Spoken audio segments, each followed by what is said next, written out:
Hello, and thank you so much for joining us on this week's episode of the program. It's Lent on Maritime, where we'll bring to you the very best of the happenings in the maritime sector. My name is Bronson Wada, your host, and the show is well loaded for viewing pleasure. Let's take away the stress of worrying about clearing documentation of you. Our innovative technology provides real-time visibility of your cargo any time of the day. Here at Maaritime Agencies Nigeria Limited, we deliver your cargo fast, in good condition, at a very competitive rate anywhere in the world. You have heard it all. At Maaritime Agencies Limited, we offer the best of customs services, freight forwarding and logistics, warehousing, packaging, palletization service, consultation on import and export. Reach out to us today. Maaritime Agencies Limited, second floor of Fimo House, Plot 6 Oshodi Expressway, Sunrise Bus Stop, Apapa, Lagos. Or you can call us on 091-616-78740 or send us an email on emailineagencies@gmail.com. Maaritime Agencies, your one-stop shop from clearance to delivery. Welcome back. Now, there are lots of stories we are tracking at this time. Now, let's take it straight to all the actions. The Nigerian Customs Service (NCS) has modified the process of value imputation in the vehicle identification number (VIN) valuation, thereby giving it a human face for easy operation for importers. It will be recalled that the introduction of the vehicle identification number (VIN) was greeted with massive protests some months ago after freight forwarders say the value in the system was outrageous.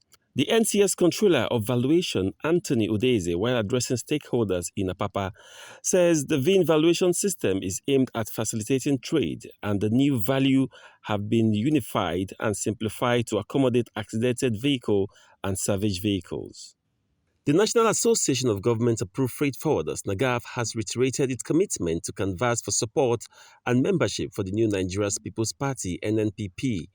Dr. Boniface Hanebunam, founder of NAGAF and also the founder of New Nigeria's People's Party, NNPP, while addressing members of the association, says, after over 20 years of the existence of the party, NNPP has finally emerged as a formidable force that will produce the new Nigeria everyone clamors for. That this is the time we must play our role, so that by the time our sister organization would have taken over power, we should be able to speak to them and say, please, this is our interest. And what is our interest? The entry points, international trade in Nigeria, where we operate. We know that it has not been so easy for us to do business in the Nigerian ports and border locations. And therefore, we have an interest to protect. National President of NAGAF, Chief Tochukwu Ezisi, showers encomium on Dr. Hanebunam for his visionary and promised to engage the grassroots for the party, while Chairman BOT NAGAF, Chief Chidebere Eneleme, maintained that the association has taken a stand to push NNPP to greater heights. I've listened to my DNP, he has said it all. The little thing I want to say here is follow who no road. Follow who no road. Yeah. Our founder no road, make we follow him.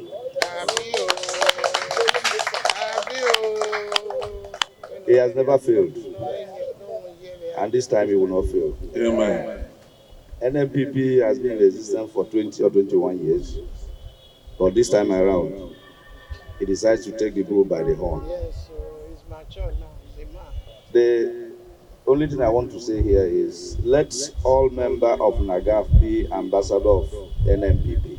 We invited all the critical stakeholders of NAGAF to this all-important meeting because we wanted to use the meeting to let our members know that NAGAF has a sister political association.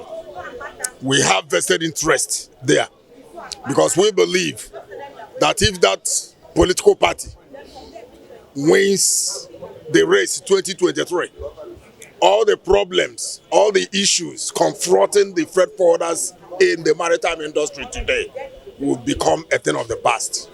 NAGAF's former president Eugene Nweke tasked members of the association and freight forwarders to throw their weight behind NNPP. We must think differently as a people, as technocrats, as stakeholders in the maritime industry. And that's what we're saying. We are coming together under a new Nigeria People's Party, not a political arm, as professionals, to start taking our own position. We must politic. This is time to politic. The past 20 years in the maritime industry, there's not meaningful progress. I can tell you that, and that's time to be corrected. Is it the port concession that you look at and grab hand? Is it the advancement in the port access road that you grab hand for? To this moment, I'm still talking about corruption, how to clear the road and what have you. Why should? A new Nigeria is saying, gentlemen, if you're a patriotic Nigeria, think Nigeria. At International Supply Chain Systems Limited, ISCS, we provide our clients with customized import-export services to meet their unique needs. We understand that timeliness is key to saving you from demurrage. Our services include cargo clearing and consolidation shipping, cargo warehousing and storage, general import and consultancy. That's why we have a team of professionals to assist you with proper paperwork for efficient customs clearing. Come talk to us at 7A Bikunle Akintoye Street, Apapa, Lagos. You can call us on 081 622 71120, 081 276 33510, or you can send us an email info@iscsltd.com or visit our website www.iscsltd.com. ISCS, more than logistics.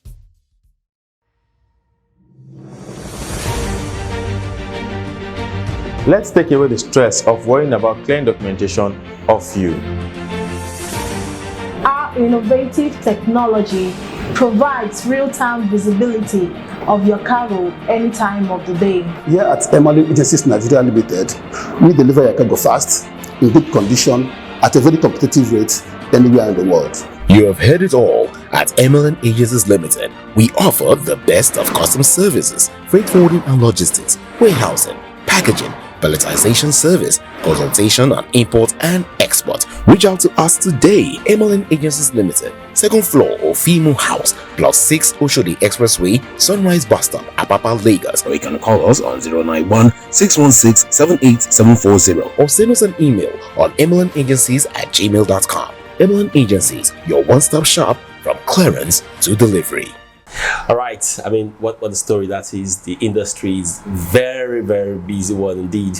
And of course, Lesson Maritime will come all parts of the industry to bring to you all the happenings in the maritime sector. Now, let's talk about corruption in the maritime sector for a bit. Now, it's becoming a menace, and there have been lots of moves to end corruption.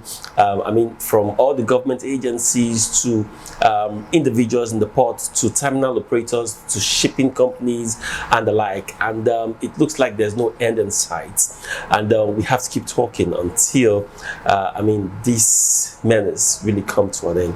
Now, joining me at this time to discuss some of the issues we'll be raising today on the program is Comrade Ibe Stevens, COB. He's the national president, the Patriot Anti-Corruption Initiative, TPASI, joins me at this time. Comrade, good to have you on the program today. Thank you for having me. Yes, now there are lots of stories, issues we'll be raising today on the program, and we trust that you'll be able to, give some clarification, and of course also tell us what your agency or your association has been doing to bring an end to the corruption in the industry. First of all, let's talk about the arbitrary charges imposed on importers by customs. There have been lots of talks about the high-handedness of customs. We have the issue of the PA. Sometimes the customs is saying it's the benchmark, and the freight forwarders are going back and forth with that. There's the issue of the NAC levy, which is now NEC levy, and the issue goes on and on and on. What's your take about the high-handedness, especially the import duty imposed on importers? Anyway, I have to tell you that the reason for this is what you just talked about, corruption. Let me start by saying that if I say it now, it may be that I'm listening. When Cotecna and the SGS was issuing power to clear cargoes from the port, what you are seeing now, you cannot see it. But all these things come from us. We are the ones that went to government and we are clamoring and clamoring that customs should be giving us takeover issuance of power from Cotecna and the SGS. Today, look at what is happening. Customs has messed it up. And I think where we'll be going to, Importers Association of Nigeria are preparing. But very soon, they are the ones that are importing the goods. Very soon, they will descend on custom and say that they don't want custom again. The SGS should come back and do the work they are doing before. Why am I saying this? How can custom come to tell us that when you have a 40-footer container, and when you carry something like files, ordinary files or stationaries, you pay a face duty of 2 million naira, for instance. Let me go start it like that, because now they say it's 4 million. And when you carry an iPhone, you know that one single iPhone, you know how much is being sold. iPhone SS11, you know how much there's $500,000 naira for single one. You know how many of you that will fill a 40-footer container. Then somebody import my clear backfire that is being sold at 200 naira for one. You know how many of you that you compare it with something that are selling $500,000 naira for one. The other one is 250 naira for one. You say they pay the same kind of duty. Somebody coming in importing a 40-footer of iPhone, you impose a duty of 4 million naira on him, face duty. Then somebody that is importing in stationaries, educational accessories, for example, files, you tell him that he has to pay the same 4 million naira. Is this justified? The answer is no. Why are all these things happening? This corruption.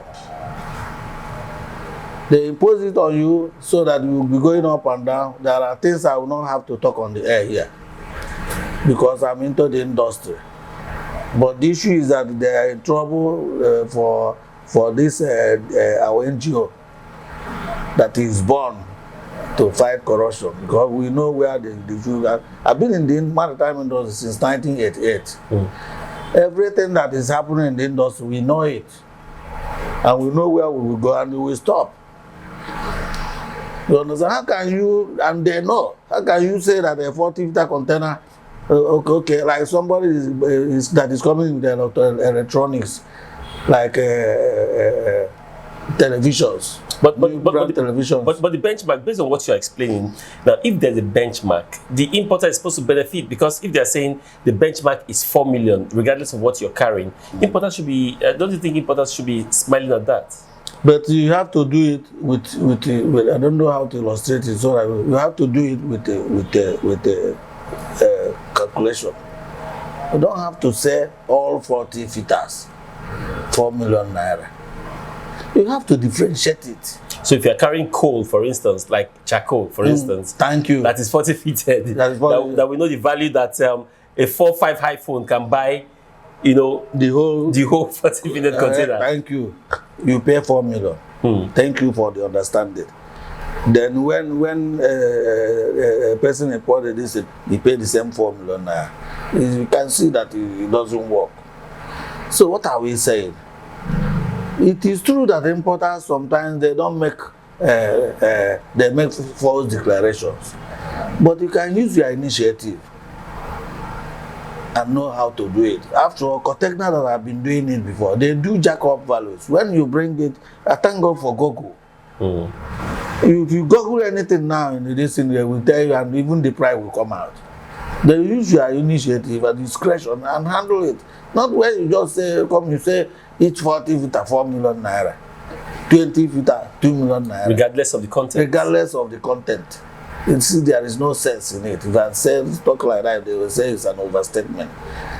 some people, because of their corrupt practices, you see them sometimes that they start misbehaving like as if to say they don't have sense, but they have sense. Look at what is happening in this whole nation today. We are talking about maritime industry. Let's talk about it today. If you look into what is happening in the whole nation about corruption, you see an old elderly man, somebody that went to school and with PhD and all that, you know that is full of technology and all that. Sometimes you see his attitude, sometimes you become worried.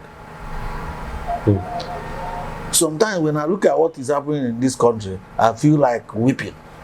Please don't weep. Yes, I, as the importer or the freight forwarder, has come and you collect your terminal charges, pay. Before it wasn't like that. You don't pay before you go to book at 10 p.m. But these people, they came in order to make it cumbersome for that container to be delayed. They say you must read their debit note and pay, collect the receipt before they will book you, which you will do. Then after doing that, you go to Mola or TICT. Please drop my container today. I want to perform an examination and carry my container. You will say, oh, no, we cannot drop it for you today. Why? Because we cannot, just like that. We cannot. We say we are the owners of the time. We have tell you, no, we don't have space. A lot of this in custom supposed to be doing scanning. This is always their thing. They don't do scanning again. All the containers, we drop them. If you know you don't have the capability of handling the port, then leave. You say custom do this, they do that. Therefore, for that, you did not drop the container for example. Who will pay the demurrage? Both shipping companies. This is always my question on them. Okay, when will you drop this container? They will sometimes they will tell you, can you drop it tomorrow? No, tomorrow you check if it's dropped.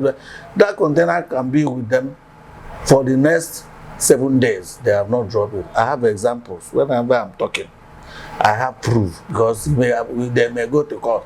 And I'm saying whatever I'm saying so that they may be angry and fire me to court. We will go there and slug it out. Everything I'm talking here have evidence because I'm into the industry. I have already so many cases against them that I leave pending. But very soon they will all start coming out from what is going on, start happening now. Okay. I asked you, I beg, allow me to carry my container, you refuse. Then at the end of the day, when they, peradventure, after 7 days or 4 days, drop that container for you, after examination, you must go and rate all those demurrages and pay it. Before they will allow you to carry your container. I mean, in a situation where you had nothing to do with it, you are ready to pay your charges. I have already paid it and come with this thing. But because they delay in positioning your container for examination, yes, the importer now bear the brunt. Now, there's another aspect to I have a case at hand now that is with let me air it up. I have a case at hand now that is with ICPC against the ICT on this particular matter. Where an importer came to report to us that they have demanded for these people to drop their 5 containers. They did not drop it. They dropped 2, 3. After examining 3, the remaining 2 that remained took another almost 14 days before it was dropped. And we wrote these people telling them this importer will not pay this, but even the shipping company will take care of it. Because they feel most of our government officials are behind them. Do you know that at the end of the day, all those debit notes were rated and paid before they allowed them to carry the container? Now, you see, there's a wait. Do you know that we the TPAs, we wrote letter to ICPC against this issue? Okay. Then ICPC now wrote the managing director and the legal advisor of it, the managing director of TICT. They now put hold on the container, that they will finish the matter before we carry the container.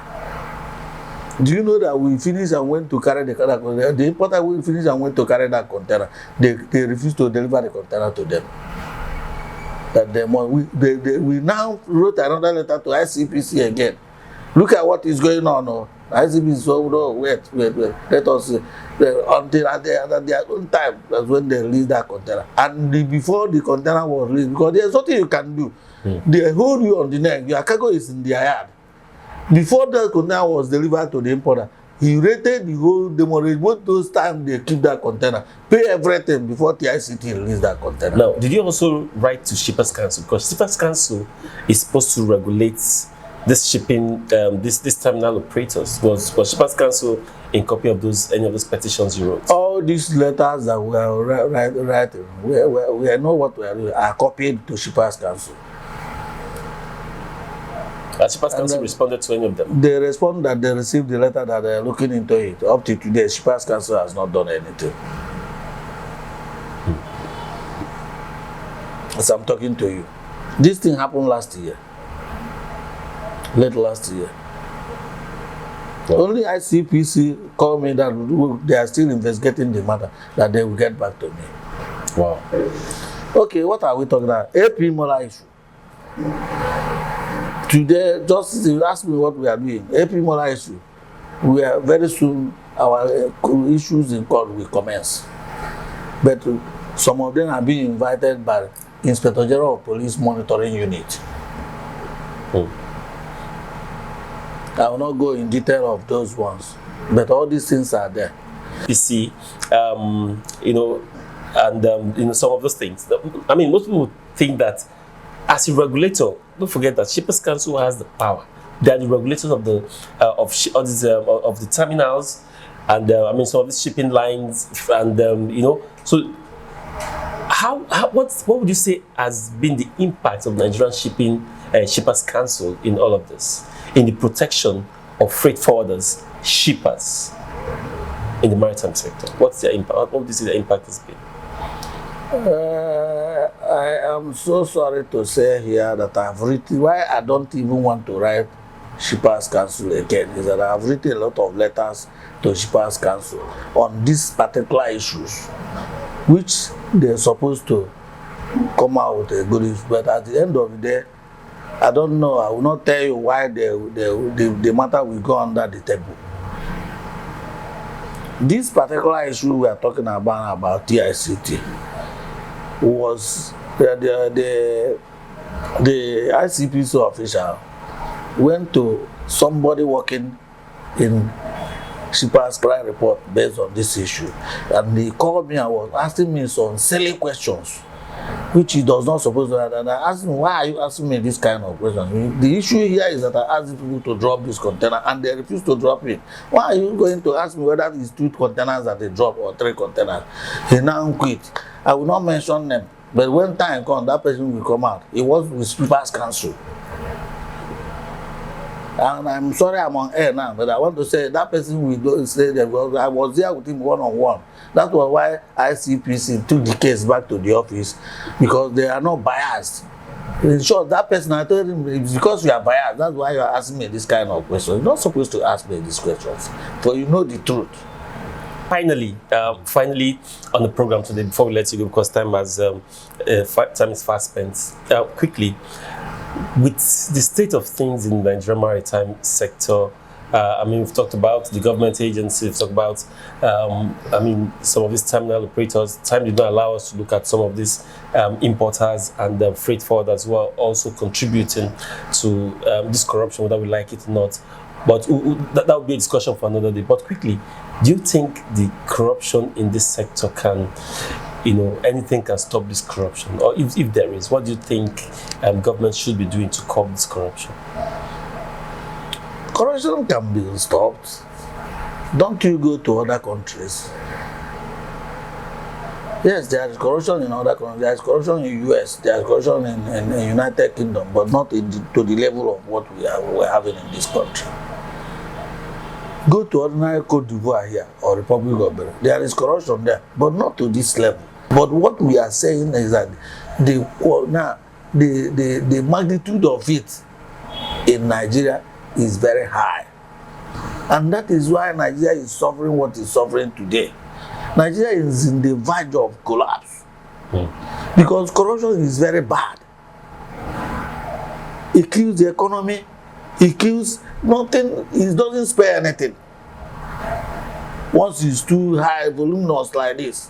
So what we are saying is that it can be calmed down All right, thank you very much. But you see, the truth is, we'll put a letter through to Epimola and TICP. They need to respond to this one, and if they choose not to respond, it's also a response. But we'll surely put a letter to them and find out why this is happening in the port premises. Thank you very much, Comrade Ibe Stephen Obi, for coming on the program today. Thank you for having me. Wow, what an in-depth discussion this really has been. And like I said, we'll put a letter through to AP Mola and of course to TICP. They need to respond to this one. It's very big, and we hope that the government agencies in charge are listening and will take action. Because I mean, if Nigerians are continuing being robbed through this means, we know what our economy will tell for it. Now, don't forget to follow us on all our social media platforms currently displaying on your screen right now. You can also give us a call on 080-322-66692 if you have any events in the maritime sector you want us to be part of. Now, thank you so much for watching. On behalf of the production crew, my name is Brownson Uwana. Enjoy the rest of your day.